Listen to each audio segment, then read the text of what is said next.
Orang yang flexing itu beberapa di antaranya emang dia usaha sendiri. Di antaranya juga ada yang mendapat kapital tuh cepat. Yang sehingga ada pertanyaan-pertanyaan kenapa kok cepat gitu. Privilege. Ya. Tapi ada yang dia mendapatkan karena jump start. Dia anak siapa, tapi dia nggak mau mengatakan gue anaknya siapa. Tapi gue juga sukses lo sendiri. Padahal enggak, dia startnya dari 5, orang lain dari 0. Ini flexing, tapi mereka itu mencampurkan dengan unsur lain yang sebenarnya itu bisa dengan mudah diterima masyarakat. Contohnya apa? Agama. Kalau audiens di Indonesia itu terkenal masyarakat yang memang mereka tuh apapun soal agama itu kayak selalu ngikut aja.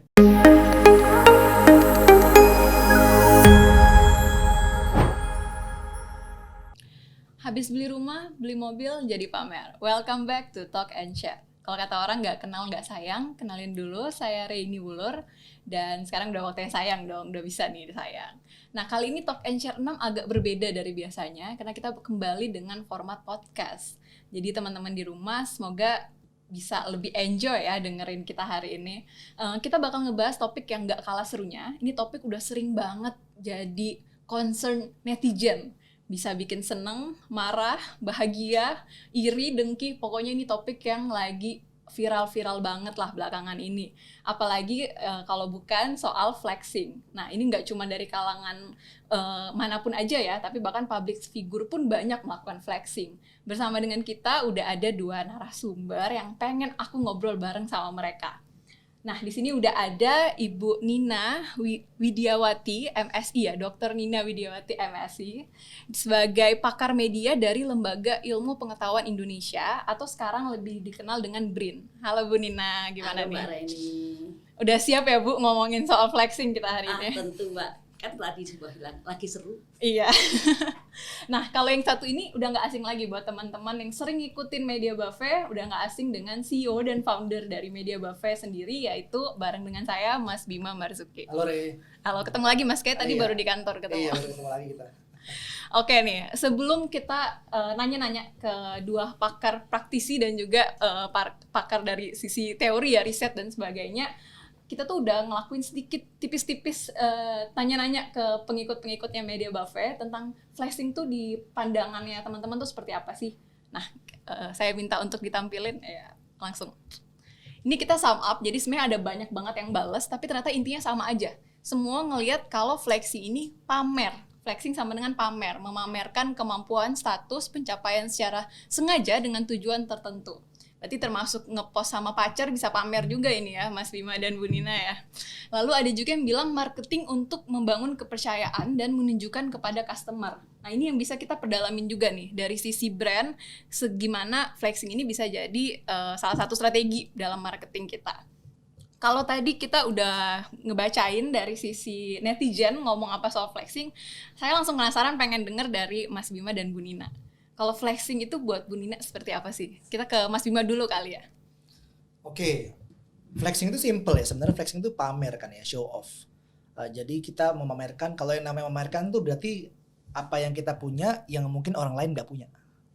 Nah itu jadi intinya kita mau itu materi, mau itu pencapaian. Jadi flexing itu juga walaupun belakangan ini cuma terkait possession ya, misalnya kayak barang material, tapi sebenarnya pencapaian kan juga achievement dia, apa yang dia achieve orang lain nggak achieve, dia show off. Sesimpel itu sebenarnya sih. Apa yang dia punya yang orang lain dia rasa nggak punya atau kurang ya. Oke, kalau dari Bu Nina gimana nih? Wah seru nih sebenarnya. Flexing ini sebenarnya kan baru 2010 ke atas kan. Terminologi itu, istilah itu banyak dipakai. Sebenarnya kata flexing sendiri itu kan kaitannya otot. Jadi orang tuh memamerkan otot. Zaman dulu kan kalau orang pamer apa? Kekuatan fisik. Dia apa yang dipamerkan? Oh, gue maskulin nih. Tapi sekarang ada sosial media. Teknologi itu memfasilitasi kita untuk mampu memproduksi konten atau user generated content. Jadi sekarang flexing itu berkembang dari yang dulu ke ranahnya non digital ke digital. Rame lah orang mulai memamerkan gitu. Kalau kemarin awal-awal flexing tuh ramenya kan gini, individu masih orang biasa saja gitu, anak-anak muda. Berapa harga outfit lo? kadang-kadang harganya nggak masuk akal, ternyata sebenarnya dia jualan sebenarnya. Atau kan mungkin gitu. sponsor kan bajunya. Nah betul, tapi yang nonton salah, dia pikir beneran. Nah belakangan ini memang flexing itu ramenya menjadi itu yang seperti banyak dipamerkan orang dan pamernya yang berlebihan tadi. Tapi sebenarnya flexing bisa juga pamernya itu tadi yang seperti Mbak Reni bilang, bisa bukan hanya kapital ekonomi, bisa kapital sosial, bisa kapital budaya seperti pendidikan. Sekolah di mana lo? Gitu. Lulusan mana nih? Jadi Lulusan sebenarnya banyak mana ya. Nih? Oxford. Iya. Beneran nggak tahu. Kayak yang tadi Mas Mio bilang itu apa yang kita punya yang mungkin orang lain nggak punya. Nah, Tapi kalau tadi Bu Nina mention ini tuh udah ada dari sebelumnya, udah dari lama. Lalu kapan sih sebenarnya kata flexing ini mulai berkembang dan akhirnya malah sangat ini ya tren di zaman-zaman sekarang di medsos itu trending banget. Oh flexing itu gimana sih perkembangannya? Mungkin ke Mas Bima lagi. Sebenarnya itu kan orang show off tuh udah dari dulu, ya kan. Tapi benar kan kayak kata Mbak Nina bahwa flexing itu tadinya kan otot binaraga, dia flexing dia punya otot gitu kan. Gini. Nah itu kan dulu terminologi buat flexing atau dia membengkokkan sesuatu kan, flex gitu kan, membuat tidak fleksibel jadi fleksibel. Nah sebenarnya orang-orang banyak bilang oh akhir-akhir ini pada sering flexing, padahal enggak juga. Padahal itu dari dulu itu semua orang tuh sudah show off. Nah, contoh misalnya kalau kita ingat dulu banget ya. Kalau yang udah pernah nonton MacGyver, Airwolf zaman kecilnya itu berarti udah dulu itu kan dulunya saya. Generasi yang di rumah ya. Kalau dulunya Mbak Nina beda lagi dulunya. Tapi zaman dulu orang kan flexing. Contohnya apa? Dulu kita tahu ada namanya MLM ya. Yeah. Contohnya ada CNI, ada MW ya dulu. Kan itu kan pasti ketika agennya itu membernya dia berusaha ngerekrut agen lain, yang dia pamerin apa? Success story dari member yang sebelumnya. Oh nih si Bapak A nih kemarin dia karena ikut member MLM udah setahun, dia sekarang bisa punya rumah, dia bisa punya Ferrari. Bisa liburan keluar negeri gitu. Iya, di flexing secara sengaja lewat medium mereka. Atau juga dulu misalnya profil-profil pengusaha ya kan di flexing seperti itu. Itu sebenarnya udah dari dulu. Cuman memang istilahnya bukan flexing, dulu istilahnya pamer ya kan, show off. Dan memang dulu agak beda. Jadi agak beda dan jadi mungkin nuansanya kayak ya mungkin enggak sepanas sekarang karena memang dulu kan medianya media mainstream yang dulu cuma satu arah. Ya udah kita ngeliat media itu ya kita mau ngomong apa ya kan. Kita nggak bisa ngasih direct response. Kita nggak bisa ngasih kickback. Kalau sekarang kan kita bisa ngasih kickback. Seakan-akan jadi flexing itu sesuatu yang baru muncul, sekarang enggak, udah lama kok gitu. Dan kalau menurut gue ya flexing itu nanti kita beda lagi. Tapi menurut gue flexing itu enggak selamanya buruk. Oke, nih malahan gue percaya bahwa sebenarnya setiap dari diri kita tuh pernah flexing. Kalau yang belum akan flexing pada waktunya. Oke, flexing seperti apa yang baik itu yang mungkin nanti kita bahas lagi. Nah, kalau dari Bu Nina gimana Bu perkembangannya? Mas Bima sebenarnya. Jadi flexing itu kalau bagi saya itu ada urusannya dengan generasi.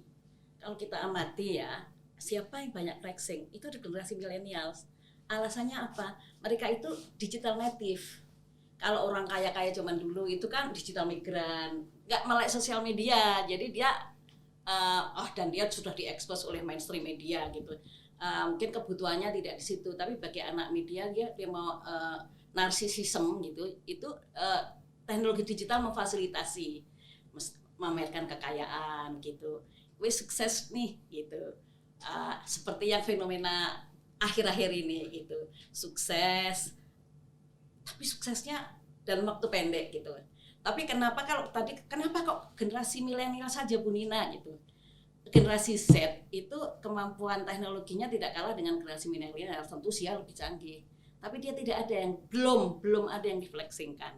Gitu Mbak. Mungkin nunggu abis mereka udah di atas umur 20-30 ya, udah ada kebanggaan tersendiri mungkin abis itu. Udah nunggu.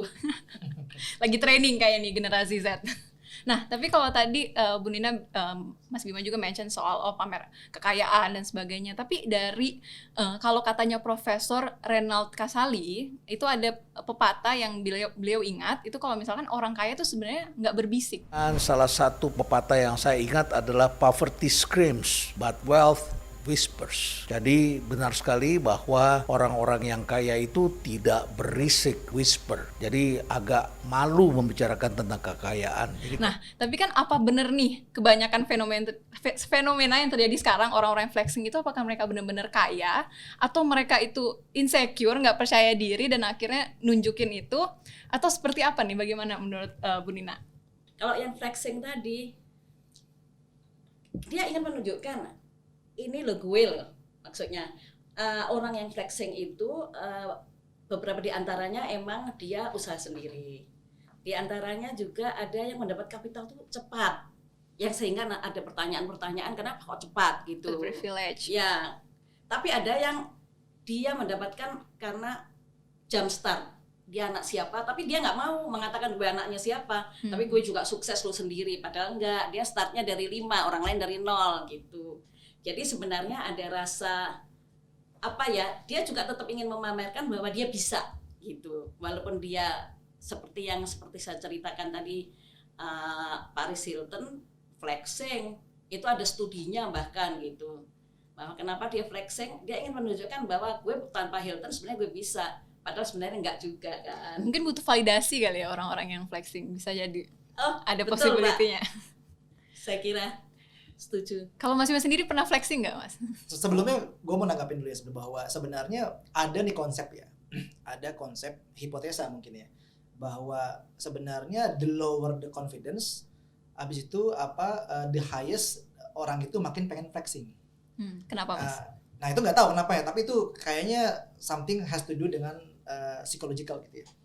Contohnya ada contoh dulu kan kalau zaman gue nih dulu ya, waktu pas gue kecil itu dulu zamannya Billabong, abis itu Tommy Hilfiger baru masuk tuh, ya kan, bajunya sebenarnya standar tapi ada logo Tommy Hilfigernya, seakan-akan kalau pakai itu baju kita berasa kaya, ya kan. Jadi kita seakan-akan kita tidak pede kalau kita tidak memamerkan sesuatu gitu. Nah menariknya adalah tadi kan dibilang orang-orang yang flexing benar kaya apa enggak, ada nih data nih bahwa sebagian besar orang yang benar-benar kaya, super rich ya, kita bukan lagi bilang crazy rich ya, jadi mungkin ini super crazy rich yang benar-benar konglomerat, mereka tuh rata-rata mereka tuh kalau di Amerika ya, mereka tuh cuma naik mobilnya Ford 150 itu kayak average truck.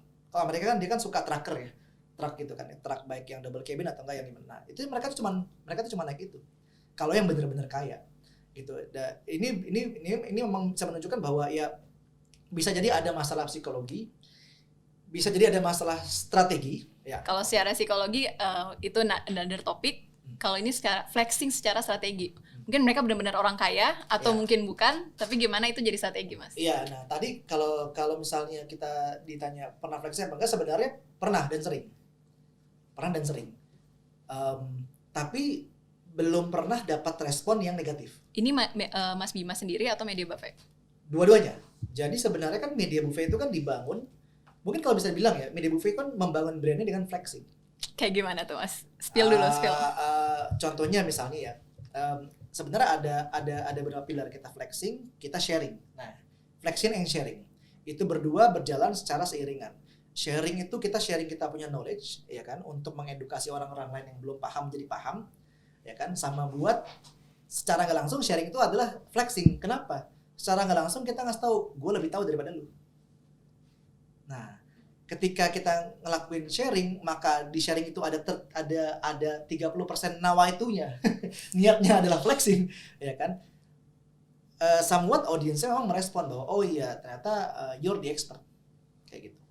Nah satu lagi tadi kan sharing yang dalam kurungnya ada flexing. Ada juga yang benar-benar flexing, kita pamer achievement kita, bahkan kita ketika bukan pamer, kita informasikan achievement kita. Ya emang informasikan dan pamer beda tipis-tipis ya. Bahkan kita kan juga sering bilang bahwa kita dengan bangga kita bilang bahwa kita agensi kecil yang kita bisa mengalahkan agensi besar. Kita adalah kita agensi yang bisa mengalahkan para giants. Itu kan flexing. Dan itu kita lakukan setiap waktu. Tapi memang sejauh ini yang kita lakukan tidak mendapat respon yang negatif. Tidak mendapat reaksi yang beda. Tidak mendapat reaksi yang seperti selama ini misalnya kita lihat pada Indra Kents, pada public figure ini ya. Malah dapat sisi positifnya nggak, Mas? Iya, dan kalau kita lihat dulu kayak Raffi Ahmad itu kan kurang flexing apa lagi. Iya. Tapi ketika Raffi Ahmad flexing kok orang-orang nggak ada yang galak ya. Malah responnya positif. Nah, Ibu Iya Nina kan? pengen menambahkan Nanti. nih. Iya. Tapi sebenarnya pertama kali saya sebenarnya ingin melanjutkan tadi Mas Bima. Kalau orang super kaya, perilakunya tadi di Amerika pakai mobil yang standar. Di Indonesia pernah nggak baca orang terkaya di Indonesia, Hartono bersaudara itu sering makan di pinggir jalan. Ya, makan soto. Kalau Iya. orang lain makan soto, makan sate gitu. Orang lain kalau flexing makanan yang bill-nya juga dilihatin. Ya, abis makan di mana kan difoto. Iya, di foto. Dia udah nggak perlu itu sebenarnya gitu. Tapi kalau mengenai flexing sebagai strategi, kalau ditanya saya pernah flexing nggak? Nah sekarang ini Mbak Raini memberikan saya panggung untuk flexing sebenarnya. Saya ingin mengatakan bahwa saya sedikit punya knowledge tentang flexing. Menarik. Saya share flexing juga gitu. Betul. Jadi bahkan hari ini kita lagi podcast pun lagi flexing ya. Iya. Flexing dari sisi kemampuan. Oke. Nah, kalau tadi Mas Bima mention soal Indra Kents ya, soal gimana kita ngelihat dari flexing yang dipertontonkan oleh gengnya Indra Kents. Menurut Mas Bima ini flexing tergolong respon yang norak yang diberikan oleh audiensnya Indra Kents ini atau sesuatu yang lebih terorganize? Kalau gue sih lihat bahwa Indra Kents ini dia merupakan sebuah strategi. Jadi memang dia melihat karakter, dan memang gue bisa bilang bahwa mereka itu genius. Mereka ini pinter kok. Pinter, mereka bisa membaca audiens. Terbukti. Gue sebelumnya kan skeptis, padahal kalau kita ingat ya, Binomo itu pre-Indra Kents ya. Itu kan ada kasus yang dimana model iklannya Binomo itu yang cowok yang ya kan, siapa itu namanya, ternyata dia miskin. Ketahuan bahwa dia miskin cuma ngekos, ya kan. Itu kayak 2 tahun sebelum Indra Kents Binomo ini kan. Tapi somehow ketika Indra Kents menjadi afiliator Binomo, lalu dia membuat konten-kontennya, dia membangun brand Binomo, orang-orang lupa dengan track record buruk si Binomo. Teralih sama si figurnya Indra Kents ini. Seakan-akan bahwa Binomonya mau balas dendam. Oke, kalau kemarin bintang iklan gua itu adalah palsu, kayaknya adalah palsu, kalau ini kayaknya beneran. Seakan-akan dia mau bilang gitu. Nah, jadi menurut gue ini adalah strategi yang terstruktur, yang terorganize, well planned. Jangan melihat dari karakter target audiensnya. Well planned, organized, tapi apakah berhasil? Ini aku mau nanya ke Bu Nina nih. Makasih Mbak Reni. Jadi gini, flexing itu kan sebenarnya flexing yang material ya, materi ya, itu menawarkan value materialism gitu. Makanya karena nilai-nilai materialisme ditawarkan, orang kan tadi pengen menjadi cepat sukses seperti dia dalam waktu yang pendek. Dan memang itu ya fenomena ini ya instan lah, seperti ya karakter ada beberapa segmen masyarakat yang senang dengan yang instan tadi gitu. Tetapi kalau tadi kan disebutkan kenapa kalau Raffi Ahmad orang memandangnya nggak senegatif Indra Kents, sebenarnya gini juga, orang tahu apa bisnisnya si Raffi Ahmad. Lebih familiar ya. Bisnisnya itu bisnis yang tangible lah, bisnis yang nampak. Bisnisnya Indra Kents kan intangible. Apa sih sebenarnya bisnis keuangan tuh kan nggak kelihatan, dan itu masih baru, relatif baru lah gitu. Jadi kalau dia punya Rans produknya banyak, dia punya bisnis ini itu, sehingga dia flexing, tapi yalah orang dianggap aja hiburan gitu. Jadi flexing itu sebenarnya ada 2 ya. Orang itu yang mencari flexing itu konsumennya, usersnya flexing ya. Dia memang istilahnya dalam komunikasi dia itu hegemonic reading. Jadi dia menyetujui apa yang disampaikan oleh produser. Jadi sama gitu. Tetapi ada juga orang yang non konsumen flexing itu yang hiburan. Gue nonton aja gitu. Dia ingin nonton, kenapa? Karena itu kehidupan yang berbeda dengan sehari-hari. Kalau dalam ilmu komunikasi sering disebut istilahnya eskapisme. Jadi gue melepaskan penat, nonton nonton kapan lo bisa beli, semalam mimpi udah beli mobil listrik tuh apa namanya? Tesla. Tesla. Ini alasan kenapa penontonnya hanya gabut vlog-vlog Raffi Ahmad gitu banyak ya, Mbak? Iya, karena Raffi Ahmad itu sebenarnya bisa menjadi inspirasi, flexing bisa menjadi inspirasi. Dia jadi somebody, kerja keras, tidak dalam waktu singkat ya, dia menjadi sukses. Orang ingin seperti dia. Jadi itu inspirasi namanya masih. Ya, ya. Kalau dari Bu Nina sendiri yang dilakukan oleh Binomo ini bareng sama Indra Kents itu berhasil nggak? Kalau tadi kan Mas Bima bilang ini udah well planned, well organized, targetnya sesuai, tapi berhasil nggak strateginya? Gini Mbak, sayangnya itu dia kontennya itu konten itu maupun konteksnya itu ada yang dipalsukan. Ada orang istilahnya apa, misinformasi, disinformasi, sehingga itulah yang membuat dia lari ke ranah hukum gitu. Jadi apa yang disampaikan itu tidak semuanya itu benar ya, sayang ya dia flexingnya ada sedikit celah gitu di situ. Ya, kalau misalnya Raffi Ahmad misalnya dia mengatakan gue ini barusan misalnya memberi istri X 100 juta gitu ya, saya kira ya betul loh, orang dengan biaya listrik segala macam. Itu bedanya Mbak. Jadi kalau mau flexing yang tadi, yang well planned dan sukses, jangan melakukan hal-hal yang ada hal-hal yang konten dan konteksnya itu false context lah, atau false content lah gitu. Oke. Jangan fake lah. Jangan fake ya. Flexing aja, jangan fake. Nah kalau dari Mas Bima, sisi strategi komunikasinya? Sebenarnya kalau kita lihat Binomo ini kan ya, mereka tuh cerdas, memang sudah well planned. Cuma memang gini, kalau kita tarik lagi nih mundur ya ke objektifnya apa sih si Binomo ini, ya kan? Dia tuh objektifnya sebenarnya dia tuh berani. Objektifnya bukan cuma awareness, tapi conversion, ya kan? Karena justru dia diuntungkan dengan orang-orang sudah tahu Binomo itu dulu palsu model iklannya ya kan, dan emang kontroversinya kan terjadi. Tapi objektifnya adalah conversion. Dan kalau kita ukur dari sebuah campaign communication ya, itu kan adalah campaign ya. Dia pakai Indra Kents itu kan adalah sebuah campaign yang long run gitu kan, campaign yang jangka panjang. Dan ternyata banyak orang actually ketipu. Faktanya bahwa banyak orang ketipu dan banyak orang nuntut balik. Artinya kan sudah terjadi konversi. Iya, berarti Mas sebenarnya berhasil. Berhasil. Jadi sebenarnya berhasil buat Binomonya. Yang nggak berhasil buat Indra Kents dia apes kena polisi. Iya, karena itu. tadi flexingnya fake. Iya, jadi sebenarnya kalau kita lihat campaign ya dilihat dari tujuan apa conversion. Conversionnya berhasil ya berhasil.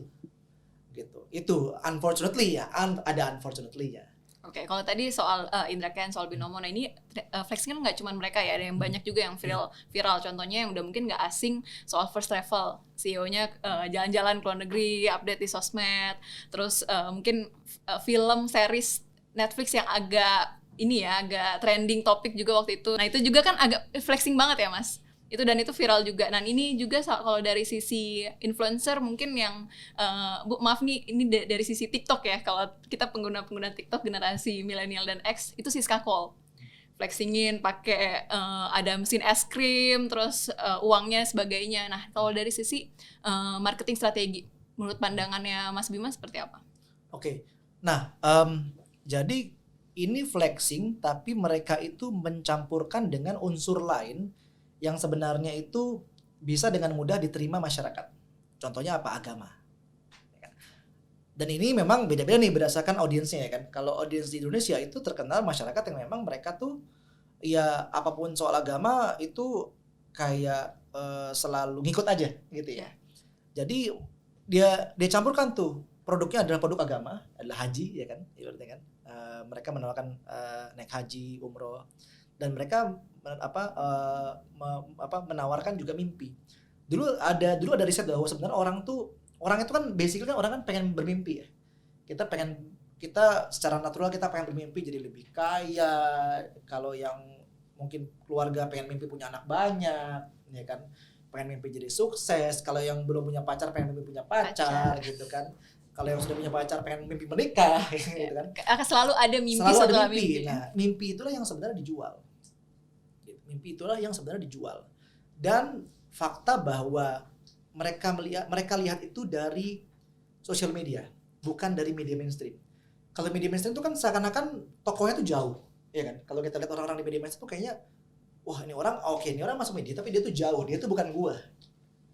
Nah, karena mereka itu beredar di media sosial, seakan-akan mereka ngeliat mereka adalah saya.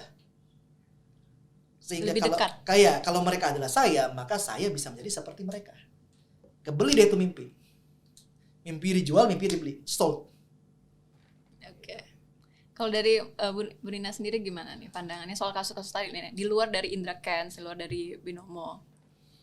Saya sebenarnya kalau ingat first travel itu sebenarnya sedih, masih pengen nangis ya. Jadi first travel itu kan ada dua ya sebenarnya gini. Dia melakukan campaign dengan flexing. Terus satu lagi gini yang merugikan juga, dia melibatkan orang lain yang MLM gitu ya. Jadi dia artinya lebih complicated gitu. Karena gini, dan marketnya tadi yang dijual juga gitu, yang dijual agama seperti kata Mas itu. Jadi kalau mengenai gini ya, dari segi etika gitu sebenarnya kalau kita ngelihat misalnya berapa harga outfit lo nggak merugikan orang gitu, tidak ya beli mobil baru ya udah gitu. Betul, nyebelin ya, tapi secara moral etik tidak. Tapi kalau namanya first travel gitu dengan menjual nilai-nilai keagamaan, tetapi dia juga melakukan sesuatu yang fake itu menurut saya yang paling contoh flexing yang paling menyedihkan. Dan korbannya juga orang yang bisa menabung puluhan tahun untuk ingin beribadah, mimpinya itu mimpi beribadah luar biasa kan, dan uangnya tidak kembali.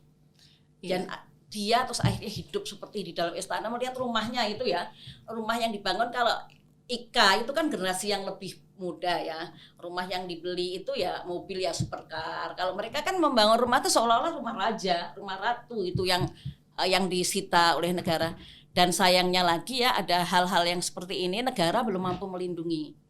Seperti first travel itu kan uangnya tidak kembali. Tetapi kalau mengenai yang kasus binomo dan sebagainya, ini bukan binomo yang apa? Mungkin binomo ya. Mereka minta restitusi. Jadi jangan seperti first travel, karena mungkin juga lebih educate. Walaupun tadi ada abang ojol dan lain sebagainya, tapi masyarakat yang belajar dari pengalaman. Iya, selain berpengalaman, masyarakat yang berpendidikan juga ikut di dalam investasi itu begitu. Oke, ini menarik ya kalau kita lihat yang bukan gagal tapi yang berdampak negatif itu sebagian besar yang merugikan orang lain.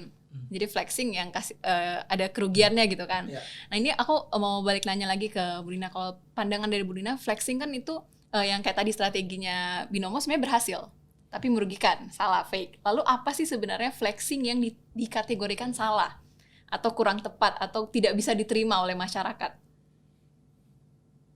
Mungkin Mas Bima dulu. Dilempar lagi ke Mas Bima. Kalau menurut gue mungkin gini, satu, ketika flexing tujuannya tuh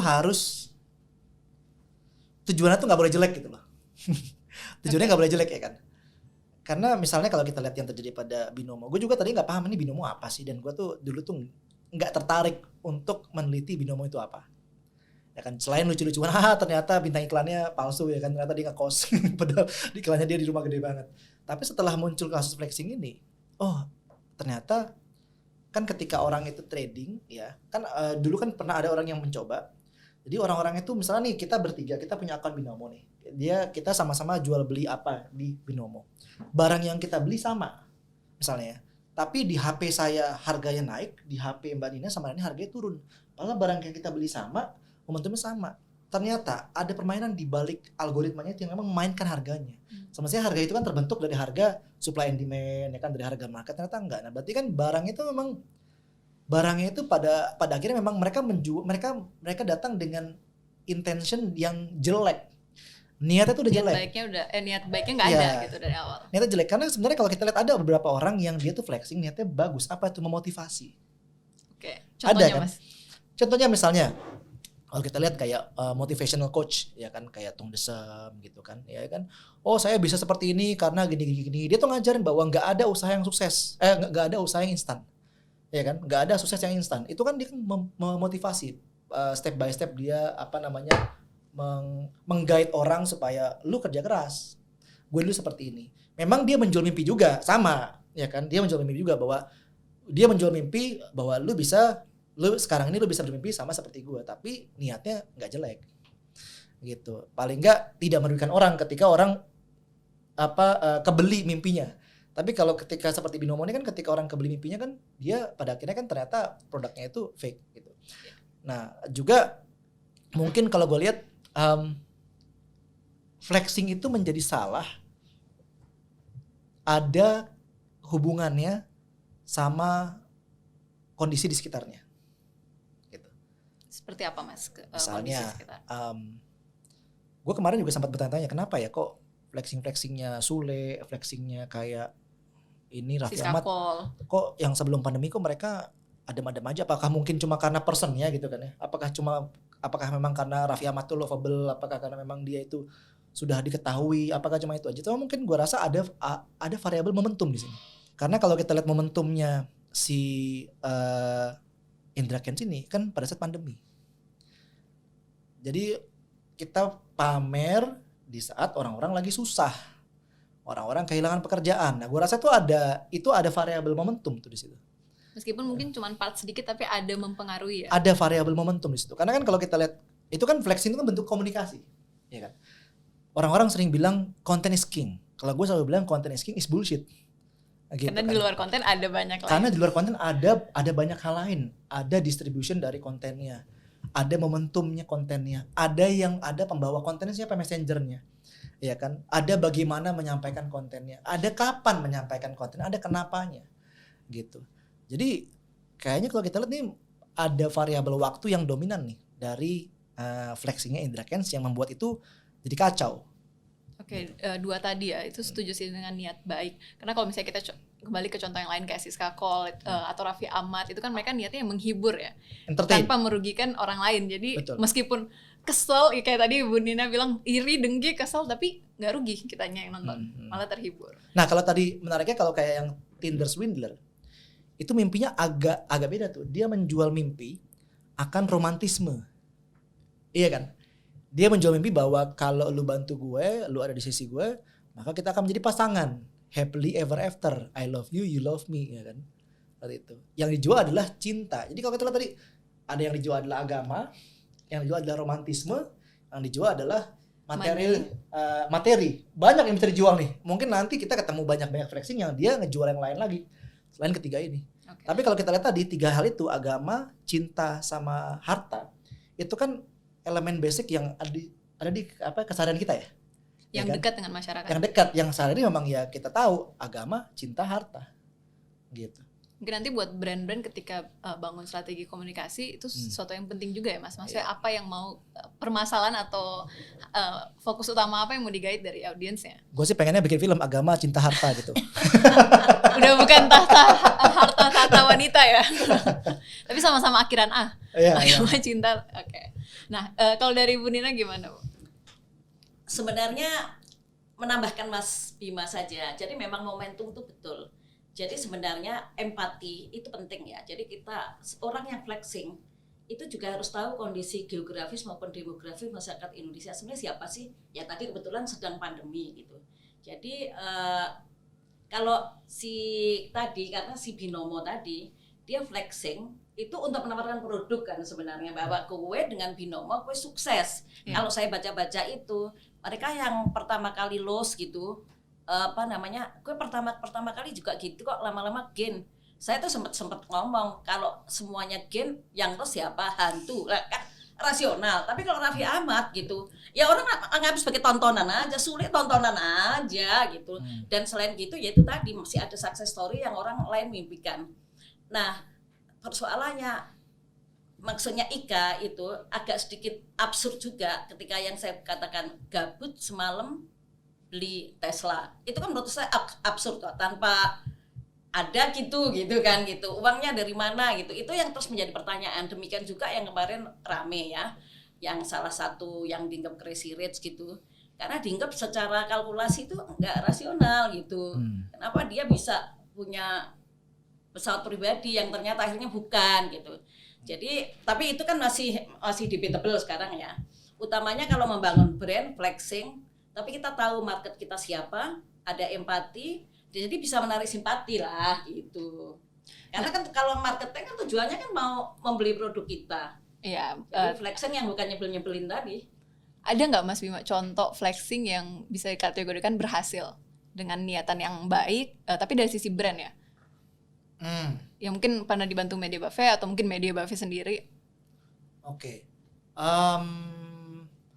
Banyak ya, karena kalau kita bicara soal komunikasi ya sebenarnya kan hampir almost everyday brand itu mereka itu melakukan flexing. Bukan cuma brand sebenarnya, in terms of public communication ya atau mass communication. brand, community, ya kan. Contoh deh simple, salah satu contoh yang misalnya gue selalu ambil ketika kita bicara soal kesuksesan community adalah kan Babe Plastic Bag, ya kan. Yes. Dia in a way dia menggalang massa untuk sama-sama ngebersihin pantai. Tapi ketika pantai sudah dibersihin kan dia kan flexing, oh pantai ini sudah bersih dari sampah, bla bla bla bla bla, kan berhasil. Dia memfleksikan kesuksesan apa Iya, yang dia kerjakan ya. Dia memang harus seperti itu. Kalau nggak seperti itu, bagaimana nanti dia bisa ngajak another volunteer? Iya nggak? Oke. Kalau dia nggak flexing bahwa kita berhasil nih kemarin ngebersihin pantai dari sampah plastik, gimana dia mau bisa ngelakuin yang next nih? Dan berangkat dari niat baik itu yang akhirnya bikin flexingnya dia Iya. tergolong positif ya. Iya. Oke, selanjutnya kita lanjut nih. Kalau misalkan tema kita gimana sih menyikapi flexing ini yang katanya semua orang akan ada waktunya buat flexing.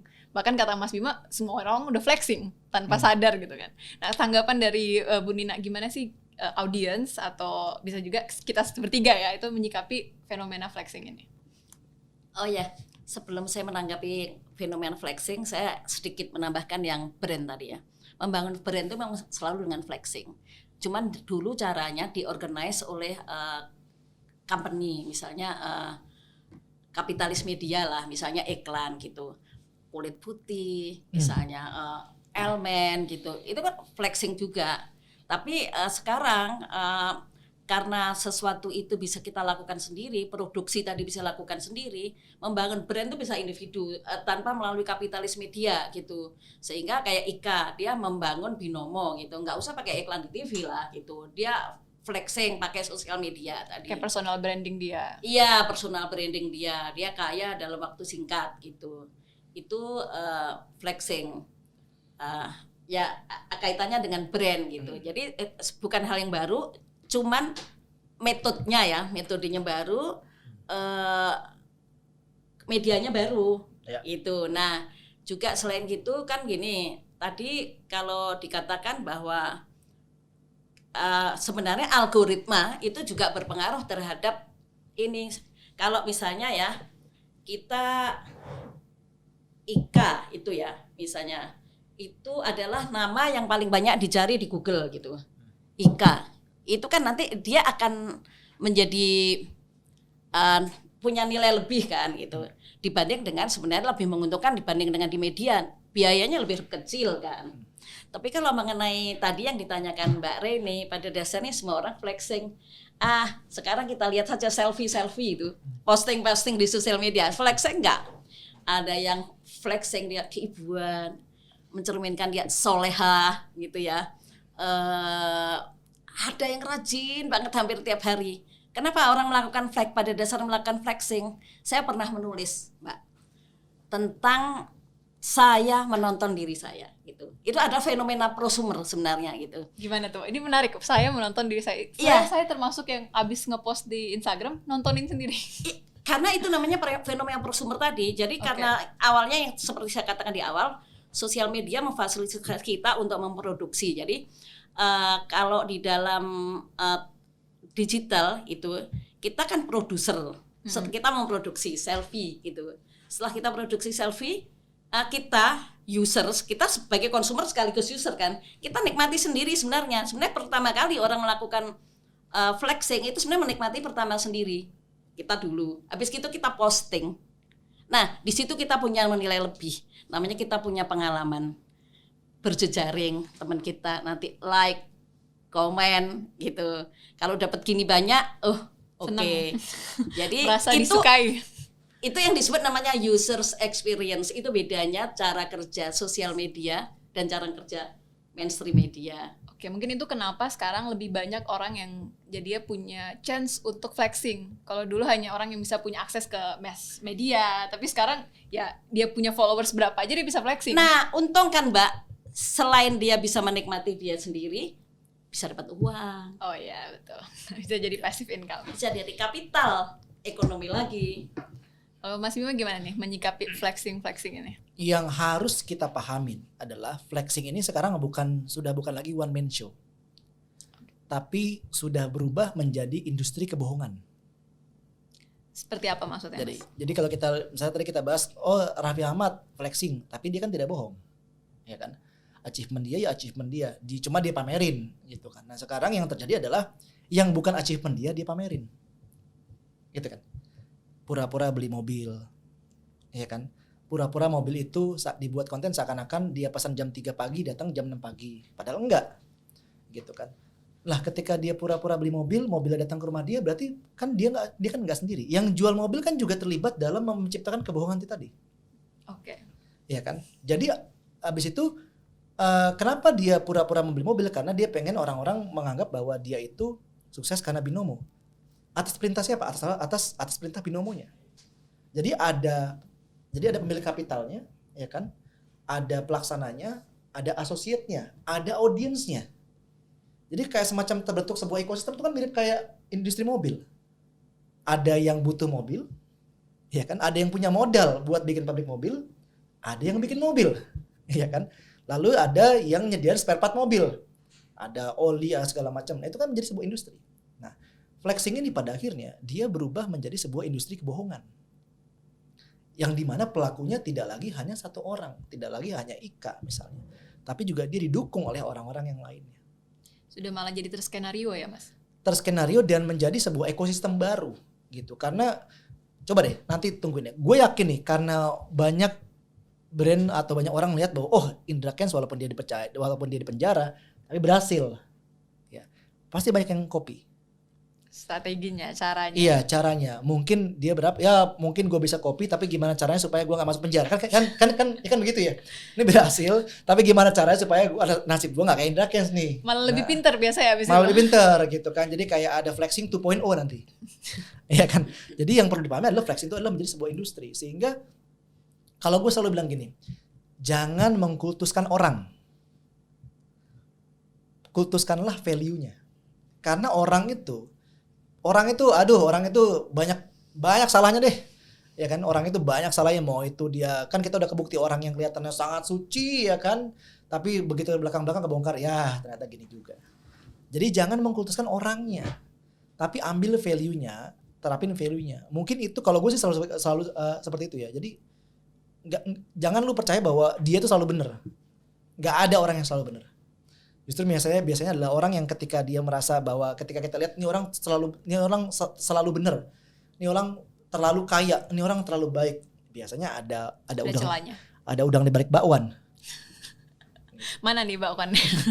Tapi Mas Bima Bunina, kalau saat kita ngomongin soal flexing, fenomena flexing itu ada kemungkinan muncul dampak sosialnya nggak? Dampak sosial ataupun psikolog bagi baik itu audiens ataupun baik itu pelakunya. Kalau dari Ibu Nina sendiri gimana?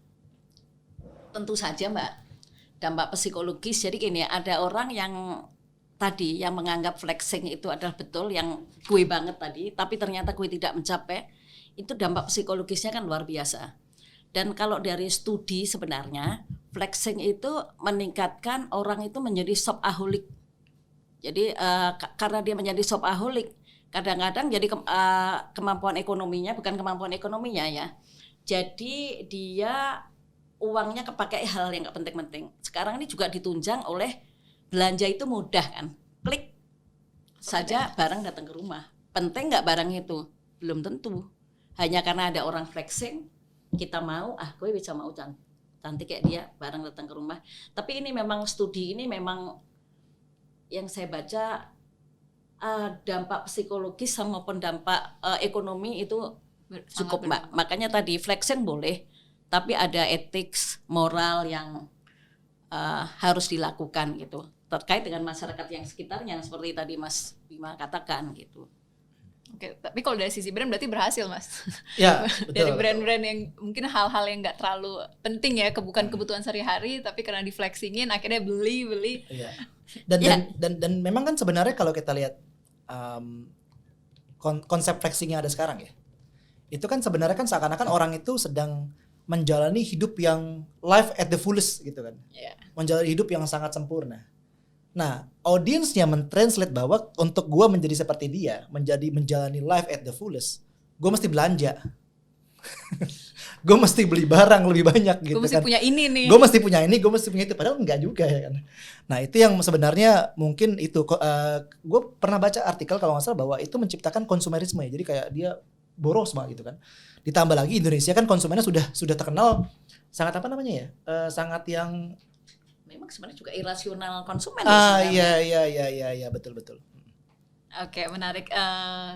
Kita lanjut, tapi ini ada, jadi sebelumnya dari Media Buffet udah ada teaser kan Mas di LinkedIn-nya kita, dan ada beberapa audiensnya Media Buffet yang bertanya untuk topik hari ini. Jadi aku bakal bacakan beberapa pertanyaan dari audiens. Ini pertanyaan cukup menarik. Yang pertama itu dari Mas Peter Febian. Apakah efektivitas strategi flexing tergantung dari tingkat pendidikan dan tingkat kesejahteraan mayoritas penduduk suatu negara? Nah, yang menjadi audiens tujuan sang pelaku flexing, oke, maksudnya ini berarti flexing itu tergantung dari pendidikan atau ekonominya dari satu negara ini. Berarti kalau misalkan jika suatu negara sudah berpendidikan tinggi dengan tingkat kesejahteraan di atas rata-rata, apakah strategi flexing masih efektif? Atau masih diterapin atau udah enggak gitu? Ataukah strategi flexing lebih efektif diterapkan di negara yang mayoritas penduduknya itu berpendidikan rendah? Malas mikir, malas kritis ya, bukan kritis. Jadi yang langsung nerima informasi aja, yang pengen segala sesuatu instan. Gimana nih? Aku ke Mas Bima dulu. Jawabannya enggak. Karena gini, bahkan di negara maju seperti Amerika Serikat pun ya, itu flexing tuh tetap ada dan tetap ada yang jual, ada yang beli gitu kan. Dan contohnya misalnya nih, salah satu yang lumayan diomongin adalah seorang rapper namanya Yo Gotti ya. Bulan Juli 2020. Mungkin itu Juli 2020 tuh mungkin momentum di mana orang tuh lagi puncak-puncaknya, orang banyak yang kehilangan pekerjaan karena kan pandemi baru-baru ya. Perusahaan mereka nggak tahu mereka mesti bagaimana. People lose jobs. Di Amerika tuh 20 juta orang pengangguran loh di tahun 2020 pada waktu itu. Dan dia malah ngerilis single yang namanya Recession Proof. Nah, mungkin kita bisa mungkin kita bisa nonton sebentar ya. Ini videonya nih, salah satunya nih. Lihat deh. Secara visual ataupun secara liriknya. Hey, we were having a conversation about financial classes. How easy it is to make money. But it's even easier to fuck it off, you know what I'm saying? Niggas fucked up right now. 1 meal, 2 meals, 3 meals, 4 cribs, 10 cars. Epidemic hit, that corona shit, left no jobs. Rap niggas didn't say well, all them rich meals, now they for sale. All they cap shit didn't do well. I know I'm good, I'm like, oh well. I'm a real hustler, I'm recession proof. I know how to make the paper, then stack it too. Lagu ini kan kurang ajar banget nih. Lagu ini sangat flexing ya. Oke. Nah, lagu ini nih coba gue bacain liriknya ya. Gue baca liriknya nih. How easy it is to make money, but it's even easier you know I'm saying. Jadi dia tuh lagi nyindir orang-orang yang kehilangan duit pas masa pandemi. Oke. Ya kan? Now 1 mil, 2 mil, 3 mil, 4 cribs, 4 rumah, ya kan, 10 car, 10 mobil. Udah liriknya kayak gini, visualnya kayak itu kan, dipamerin bener-bener mobilnya, rumahnya, ya kan. That corona shit left no jobs, bikin orang pengangguran. Dia apalagi dia tuh sampai bilang rap niggas didn't save well. Dia bilang bahwa lu kehilangan pekerjaan, lu jadi bangkrut gara-gara lu nggak bisa nabung. Dia seakan-akan ditutup mata bahwa terjadi pandemi, ya kan. Lalu dia liriknya I'm a real hustler, I'm recession proof. Gua anti resesi. Gua tuh nggak bisa kena resesi. Gua anti resesi. Ini dirilis Juli 2020. Saat pandemi lagi. Orang lagi kaget-kagetnya gitu kan. 20 juta pengangguran di Amerika Serikat. Ini cuma satu contoh. Berarti sebenarnya negara sangat tidak berpengaruh ya dengan flexing ini ya. Benar-benar semuanya akan flexing pada waktunya. Iya, jadi kalau menurut gua gini. Flexing itu di setiap negara, dengan setiap pendidikan, dengan setiap karakter penduduknya pasti ada. Tapi how-nya itu mungkin yang beda. Jangan dikira flexing itu hanya untuk orang-orang yang ekonomi rendah loh. Ya. Jangan dikira flexing itu hanya untuk orang-orang yang tidak beragama. Jangan dikira flexing itu hanya untuk orang-orang yang bodoh. Enggak juga. Emangnya yang ketipu first travel orang-orang bodoh semua? Enggak juga. Contoh misalnya simple. Ketika let's say ibu-ibu sosialita lah yang sekali arisan misalnya di restoran mewah ngopi 1 jam bayarnya 10 juta. Cuma buat tehnya doang ya, ngeteh apaan 10 juta ya kan gitu. Tapi ada gitu kan. Di antara mereka sendiri kan mereka juga saling flexing. Tapi caranya beda. Oh kemarin anakku sekolah di Jerman gini-gini ya kan. Flexingnya beda gitu. Atau mungkin Met Gala juga kan sebenarnya flexing juga. Iya, padahal Dapat undangan Met Gala kan nggak semuanya. iya, padahal sesama mereka apalagi yang mau di-flexing ya orang lu kaya gua kaya ya kan ya udah. Ya orang kita sama-sama kaya ya kan. Lu kaya gua kaya ya udah gitu. Bahkan nyokap gue ini pernah cerita bahwa ketika di ibu pengajian nih di rumahnya. Yang terjadi pada orang-orang yang dianggap kaya tuh apa sih? Mereka malah mendapat posisi. Simple misalnya ketika ada di grup ibu-ibu arisan ada bekas istri pejabat. Lalu dia sering pamer dia pakai sepeda yang mahal, ya kan pakai baju yang mahal. Yang ada apa? Dia dijadikan ketua komunitas. Jadi malah dapat apresiasi karena dia flexing itu. Ya kan? Jadi flexing malah dia diapresiasi gitu. Malah dilihat kredibel. Malah dilihat kredibel, iya kan? Jadi makanya segimanapun karakter masyarakatnya, kalau menurut gue ya, segimanapun tingkat pendidikannya, tingkat finansialnya, selalu ada cara buat flexing. Mereka akan semua kan Caranya beda-beda aja sebenarnya sih, caranya beda-beda aja gitu. caranya yang tergantung dengan audiensnya, objektifnya apa. Iya. Oke, mungkin Bu Nina mau nambahin dari pertanyaan ini.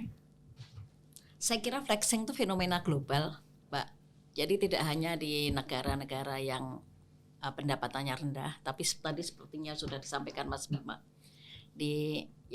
Karena pada dasarnya semua orang punya mimpi tadi. Semua orang mengejar mimpi tadi. Dan ada orang yang mimpi itu adalah gue banget yang tadi gitu. Ini saya wawancara loh. Apakah konten yang menarik bagi Anda gitu ya, sama anak-anak muda itu? Konten yang menarik sih konten yang gue banget. Misalnya traveling mahal, itu gue banget, konten menarik. Walaupun dia belum bisa melakukan itu, tapi itu dream dia gitu. Itu jadi itu flexing itu ya di mana-mana semua orang punya. Walaupun mungkin mewahnya di Amerika dengan mewahnya kita beda gitu. Di sana kapal pesiar, ya di sini cukup apalah yang lain gitu. Jadi kalau tadi menarik juga sih tadi videonya Mas Bima. Tapi saya jadi bukan saya Bu, itu rempangnya bukan video saya. Maksudnya ditunjukin Mas Bima. Iya, Mas Bima. Jangan-jangan itu dia flexing itu kritik sosial, mungkinkah itu Bisa itu jadi, bisa jadi. Karena hidup sangat berubah drastis, begitu sulit gitu. Jadi lucu juga itu kalau dianalisis sih. Mungkin itu sarkas, dia lagi sarkas ke Iya. pemerintah. Iya, mungkin nanti bikin jurnal soal gimana rapper bling-bling gitu kan. Boleh. Jadi ya mungkin karena flexing itu not all about money ya. Kayak Mas Bima bilang tadi, mereka semua udah punya uang, apalagi yang mau di flexingin. Tapi mungkin kebahagiaan, kebahagiaannya. flexing kebahagiaan dalam keluarga bahwa couple goals. yang ini cerai, iya apa anak-anak gue ada 3 loh. Couple goals sekarang Ya ibu-ibu kalau ketemu pasti ngomongnya, anak saya baru lulus di sini, baru mau couple nikah. goals, body goals ya kan, iya. Oh body goals tuh hampir semua itu orang. Tak pikir couple goals. Idaman tuh Korea. Ya itu yang aku skip setiap hari tuh, biar nggak iri dengki dan caci maki. Nah, ada lanjut nih ke pertanyaan berikutnya dari Insinyur Demas Harimurti. Titip pertanyaan Pak ke Pak Bima. Seberapa besar presentasi, pengaruh, dan keberhasilan flexing sebagai strategi komunikasi terhadap minat audiensnya yang melihatnya? Gue nggak bisa bicara atas case lain, gue cuma bisa bicara atas case yang kita alami sendiri, yang emang kita sudah ada ukurannya gitu ya. Contoh yang simpel misalnya yang baru-baru ini. Ketika Media Buffet itu dapat klien baru, kita kan selalu announcing, ya kan. Kadang-kadang kita announcingnya ya biasa aja, happy to announce. Kadang-kadang kita announcingnya suka agak pamer gitu kan. Yang kemarin kita announce bahwa kita baru menang untuk BCA Digital. Kita menjadi partnernya BCA Digital. Dan memang cara kita nunjukinnya kan memang somewhat agak-agak flexing. Ya bukan agak-agak sih ya, flexing lah gitu kan. Boleh diceritain Mas? Ya flexing ya kan, jadi kan kita kita bikin video ya kan, kita menang BCA, habis itu videonya rame segala macam ya kan. Sementara kalau yang lain tuh kan kalau announcingnya cuma standar lah gitu. Setelah kita announcing kita menang BCA Digital, itu ada banyak brand kontak gue lewat email, ngajak kita pitching, ngajak ini, ngajak itu, ya kan, kayak gitu. Ini contoh berhasil yang positif. Iya, dan itu memang selalu kalau gue ingat ya memang iya. Jadi bahkan kan ada media luar nulis kita, ya kan, marketing interaktif nulis kita segala macam. Padahal ya banyak agensi lain mereka berusaha flexing dengan apa? Lewat award. Itu banyak award ya kan, mereka mengejar award, baik itu award yang beneran atau award yang awardan. Kan ada ya sekarang banyak Bu ya. Awardan ya kan. Awardnya ya, dibuat sendiri. Iya gitu. Nah, itu ada juga. Nah, tapi itu membuktikan bahwa, dan kalau nggak salah ya, setelah kita announce bahwa kita menang BCA itu tuh kayak ada 5-6 corporation tuh yang kontak kita, dan itu corporation yang besar semua. Jadi somewhat buat mereka itu ketika kita flexing itu menimbulkan confidence di mereka bahwa oke, ini orang mampu. Kredibel lagi, balik ini lagi. Brand mampu, iya. Kalau dia sudah sama brand ini, berarti sama brand gue juga mampu. Gitu. Itu kalau misalnya kita punya capacity untuk menampung leads-nya, kita akan punya 5 klien baru sekarang, sayangnya kita udah nggak punya capacity untuk menampungnya. Nah, kan flexing lagi gitu. Iya. Mungkin bisa sampai nanti habis ini kayaknya nambah emailnya Mas. Iya, nanti kita akan buka lowongan buat calon klien ya. Jadi kalau buat calon klien mau melamar silakan gitu. Nah, gimana nih Bu Nina nanggapinnya? Flexing yang tidak mengandung fake itu memang bisa membangun kredibilitas. Kenapa perusahaan-perusahaan yang itu dia jualannya itu jasa atau kredibilitas, itu dia semua karyawannya itu harus berpenampilan. Bahkan ada sebuah konsultan dari konsultan global di Jakarta itu, karyawannya nggak boleh ke kantor pakai bis ya. Dia fasilitasi memang ya taksi atau mobil kredit dari kantor. Ini memang dia memang fasilitasi karena gajinya lumayan. Misalnya bajunya juga harus branded, dia sale 70% dia nggak penting gitu. Yang penting itu dia bajunya itu fit di badan. Proper. Itu untuk perusahaan-perusahaan yang memang jualan jasa. Coba Mbak lihat perusahaan-perusahaan lawyer itu, ada lawyer itu yang kumel? Kan nggak ada, karena dia harus membangun kredibilitas gitu. Ya untuk industri tertentu, ya ini lihat industrinya juga Mbak. Ini saya boleh ngode-ngode ke Mas Bima kali ya, nanti Media Buffet timnya tiba-tiba dapat kredit mobil. Nina mancing-mancing aja. Bu Nina kasih kode soalnya langsung bagus nih. Oke. Kita balik lagi ya, kita back to the laptop. Nah, kalau tadi kita udah ngomongin banyak banget strateginya dan sebagainya. Sebagai penutup Mas Bima dan Bu Nina, apa sih pesan yang pengen disampaikan bagi audiens yang sekarang ataupun nanti ataupun kemarin sudah menjadi pelaku flexing? Pesan-pesan apa yang pengen disampaikan? Mungkin gini ya, mungkin supaya flexing itu outcome-nya itu sesuatu yang positif ya. Artinya bisa positif buat yang ngelakuin flexing, bisa positif juga buat yang mencerna atau terekspos informasinya ya. Mungkin kadang-kadang juga gini kan, kita kan juga dulu ketika kita baru masuk ke industri PR ya kan. Lalu ketika kita ditanya, lu menggaji anak magang lu berapa? Oh kita kasih mereka segini. Wah orang kaya, saya dicengin gitu. Wah orang kaya anak magang digaji segitu kan. Ya padahal memang harus seperti itu kan. Jadi kalau menurut saya sih bahwa flexing itu kita tuh nggak perlu takut untuk flexing. Kalau menurut saya itu. Tapinya nomor 1, objektifnya tuh mesti bener gitu loh. Jangan yang niatnya nipu. Satu aja. Itu dia jangan niat nipu. Gitu. Jadi kalau udah niat, kenapa? Karena sekarang ini kan flexingnya kan kita lakukan mostly kan lewat media digital ya, lewat sosial media. Di sosial media itu kan sekarang semua informasi itu bisa dicari kok, ya kan? Ada lagi istilah akan spill pada waktunya. Bukan lagi, ya kan? Akan spill pada waktunya. Mau seberapapun kita tutupin akan ada waktunya. Iya, pasti akan ke-spill pada waktunya. Jadi kalau kita udah ngelakuin flexing buat objektif yang emang nggak bagus, buat nipu orang, produknya palsu, itu pasti akan ke-spill gitu. Dan karena gue orang yang percaya banget sama brand ya kan. Begitu lu sudah dibilang nipu, ya susah itu brand lu buat udah buat dibalikin lagi susah. Buat dibalikin lagi sudah susah. Nomor 2 memang flexing itu menurut gue mesti ngelihat momentum. Ya ngelihat kanan kiri lu lah gitu kan ya. Maksud gue kalau memang audiens lu adalah orang-orang yang tidak kesusahan. Contohnya kan ketika kita flexing, audiens kita siapa? Audiens kita ya perusahaan yang masih ada ya kan. Sehingga kita tidak menyinggung orang-orang yang kena PHK. Ya ngapain orang-orang kena PHK kok pakai PR. ya kan? Betul. Tapi audiens kita adalah perusahaan-perusahaan yang emang mereka masih growing saat ini. Jadi tidak akan menyinggung mereka. Tapi ketika mungkin audiens lu adalah orang-orang yang contohnya kayak Binomo kan, dia tahu audiensnya. Dan satu lagi fakta bahwa kenapa Binomo berhasil, karena audiensnya yang kena ada dari level bawah, pendidikan bawah, pendapatan bawah, sama yang pendapatan tinggi. Di semua layer kena gitu kan. Nah, dulu Juska kan juga seperti itu. Kalau Juska mungkin lebih ke menengah ke atas ya. Yeah. Nah, jadi kalau misalnya memang itu ya lihat situasi lah, empati lah gitu kan. Kalau emang kondisinya udah enak, lu mau bragging bikin video kayak tadi juga boleh ya kok. Iya kan, kita bikin video 10 rumah ya kan, kayak gitu segala macam. Boleh, nanti kita tambahin cincinnya kan. Tadi kan cuma 1 kan, kita tambahin 5-5-nya biar kayak Tesi kan kemarin gitu. Kita tambahin cincinnya. Jadi lihat-lihat lah gitu, lihat-lihat empati sama keadaan sekitar. Karena kalau misalnya sekitar kita tuh sudah sebel sama kita, itu akan ada banyak 1001 cara menjatuhkan kita. Know your audience. Ya, gitu. Oke, thank you Mas Bima. Bu Nina, gimana untuk tutup Saya podcast rasa kita hari sudah ini? diborong semua sama Langsung Mas dikonklud Bima. ya sama Mas Bima. Jadi ya kesimpulannya pendek saja. Flexing lah dengan benar untuk tujuan yang baik yang seperti Mas Bima sampaikan. Karena kalau flexingmu salah, brandmu hancur.